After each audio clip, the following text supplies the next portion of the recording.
জীবনে বিয়ে হবে না, এই জন্য ওকে বলে মহারিম। তা বাবাকে দেখে পর্দা করতে হবে না। একজন বোন নিজস্ব ভাই, মায়ের পেটের ভাই, ওকে দেখে পর্দা করা দরকার নাই, যেহেতু নিজের ভাই, ওর সাথে বিবাহ জীবনে হবে না। তো এরকম কিছু লোক আছে যাদেরকে দেখে পর্দা না করলেও হবে, যেহেতু এদের সাথে বিবাহ জায়েজ নাই। আচ্ছা বলেন, চাচাতো ভাইয়ের সাথে বিবাহ জায়েজ আছে কি নাই? আপনাদের দেশে চাচাতো ভাইয়ের সাথে বিবাহ হয় না? চাচাতো ভাই, খালাতো ভাই, মামাতো ভাই, তারপরে কি বলে সান ভাই, এদের সাথে বিবাহ জায়েজ আছে কি নাই?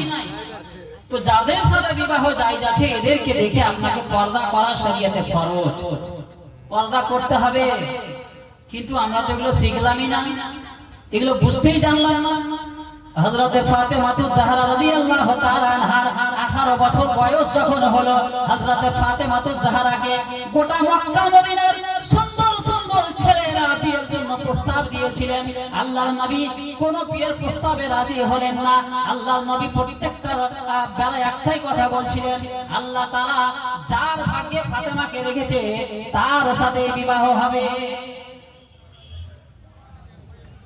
বর্তমান জামানাতে এরকম আমাদের ক্যারেক্টার এমন তৈরি হয়ে গেছে মানুষের, যে একজন বেটি ছেলে যদি একটু দেখতে সুন্দরী হয়ে যায়, তো কেউ যদি দেখতে আসে বলে মাধ্যমিক পাস না করলে বিয়ে দেবো না, উচ্চ মাধ্যমিক না দিলে বিয়ে দেবো না, কলেজ পাস না করলে বিয়ে দেবো না, এমএ না করলে বিয়ে দেবো না, কেউ বলে যতক্ষণ জব না পেয়েছে বিয়ে দেবো না, চাকরি না হলে বিয়ে দেবো না।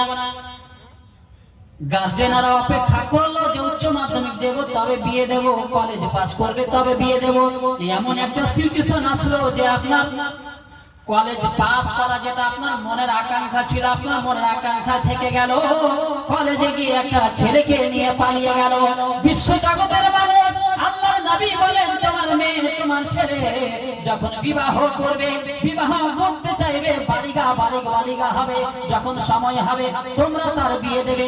প্রথমত এক নম্বর জিনিস হলো, আল্লাহর নবী 1400 বছর আগে বলে গিয়েছেন যে একজন বেটি ছেলে যখন রাস্তায় চলাফেরা করবে, স্কুল যাবে, কলেজ যাবে, টিউশন যাবে, ইত্যাদি জায়গা যাবে, তার মাকে সবসময় নিজের মেয়েকে ফলো করা দরকার।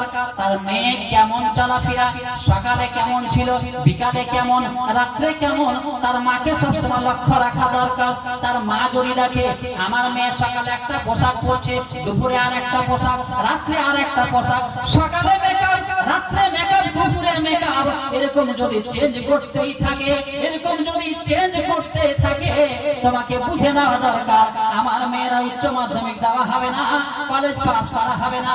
ভালো একটা প্রস্তাব আসলে তোমার মেয়ে তুমি বিবাহ দেবে, এটা আমাদের লক্ষ্য রাখা দরকার যদি ইজ্জতকে বাঁচাতে চাই। বেরাদার বন্ধুগণ আমার, হযরতে ফাতেমাকে হাজারো লোক প্রস্তাব দিলেন, আল্লাহর নবী কারো প্রস্তাবে রাজি হচ্ছেন না। একটাই কথা শুধু বলছিলেন, আল্লাহ যার সাথে ফাতেমার বিবাহ রেখেছেন, যার নসিবে রেখেছেন তার সাথে হবে। তার মানে আপনারা জানেন যে আল্লাহর নবী জিন্দেগিতে 63 বছর বয়সে জীবনে নিজের ইচ্ছাতে কোনো কাজ করেনি। আল্লাহ তাআলা যেটা যখন করতে বলেছেন, আল্লাহর ওয়াদারে, আল্লাহর হুকুমে, আল্লাহর কথা, নবীর কথা, আল্লাহর দেখা, নবীর দেখা, আল্লাহর শোনা, নবীর শোনা, নবীর শোনা, আল্লাহর শোনা, মানে আমার নবী যেটা করতেন, স্বয়ং আল্লাহ যেটা আদেশ দেবেন তারপরে আমার রাসূলুল্লাহ করে। সুবহানাল্লাহ, সুবহানাল্লাহ। এজন্য আল্লাহর নবী কোনো উত্তর দিচ্ছেন না কার সাথে দেব। কিতাবের মধ্যে লিখছে, হযরতে আবু বকর যিনি সাহাবী রাসূল, প্রথম সাহাবী, প্রথম খলিফা, দ্বিতীয় সাহাবী হলেন হযরতে ওমর ফারুক, এরা পর্যন্ত ফাতেমাকে বিবাহের প্রস্তাব দিয়েছে। আল্লাহর নবী কোন বিয়ের প্রস্তাবে রাজি হননি। আবু বকর ওমর চিন্তা করলেন যে ব্যাপার কি, আল্লাহর নবী কারো বিয়ের প্রস্তাবে রাজি কেন হন না, ব্যাপার বুঝে পারি না। তারা চিন্তা ভাবনা করলো হয়তো মা ফাতেমাকে হযরতে আলীর জন্য নির্ধারিত বা নির্দিষ্ট করে রেখেছে। এজন্য আবু বকর এবং ওমর ফারুক দুইজনা হযরতে আলীর কাছে গেলেন যে আলীকে এই খবরটা জানিয়ে দিন। হযরতে আলী সেই সময় জমিতে কাজ করছিলেন। আবু বকর সিদ্দিক ওমর ফারুক পৌঁছে গেলেন, ওগো আলী, তোমার কি সম্মান, তোমার কি ইজ্জত, আল্লাহ তাআলা তোমার কি মার্তাবা বাড়িয়ে দিয়েছেন? হযরতে আলী বলেন, ব্যাপার কি, এরকম কথা কেন বলো? আবু বকর বলেন, আলী তুমি তো সবকিছুই জানো। আমার নবীর ঘরে একটি মেয়ে, যার নাম হলো ফাতেমাতুজ জাহরা, যার বয়স হয়ে গেল 18।